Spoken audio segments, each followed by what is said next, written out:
গত 31 অক্টোবর প্রয়াত প্রধানমন্ত্রী ইন্দিরা গান্ধীর মৃত্যুবার্ষিকীতে শুরু হওয়া জেলা ভিত্তিক সংহতি পদযাত্রার সমাপ্তি অনুষ্ঠান হয় মঙ্গলবার।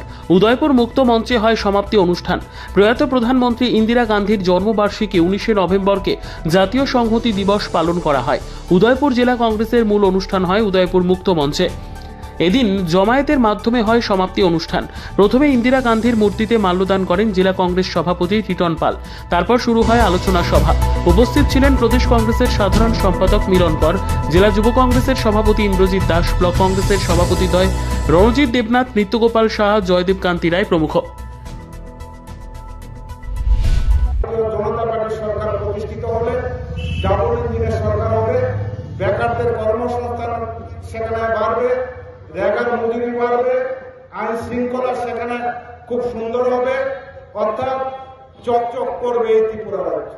আমরা স্বপ্ন দেখেছি, সেই স্বপ্নে বিভু হয়ে 18 সালের নির্বাচনে স্বতঃস্ফূর্তভাবে আমরা সেখানে ভারতীয় জনতা পার্টির সরকার ক্ষমতা আনব। তার পরবর্তী সময় আমরা কি দেখলাম? দিল্লিতে ভারতীয় জনতা পার্টির সরকার, রাজ্যে ভারতীয় জনতা পার্টির সরকার, এই ডাবল ইঞ্জিনের সরকারের শাসনে এ রাজ্যের মধ্যে একটা চরম অরাজকতা চলছে, চরম অরাজকতা চলছে। এই রাজ্যের মধ্যে আমরা দশকের পর দশক আমরা দেখেছি জাতীয় উপজাতীয় অংশের মানুষ শান্তি সম্প্রীতির মধ্যে একসাথে সেখানে বসবাস করেছে।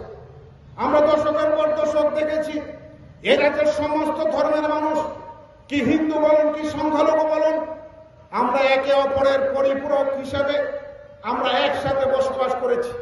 কিন্তু ডাবল ইঞ্জিনের সরকার এই রাজ্যে ক্ষমতা আসার পর একটা বিভেদের প্রাচীর তৈরি করার সেখানে গভীর ষড়যন্ত্র চলছে, একটা গভীর ষড়যন্ত্র দেখছি। আপনারা দেখেছেন সেখানে গন্ডা ছড়া। নিজস্ব প্রতিনিধির রিপোর্ট, দুরন্ত টিভি।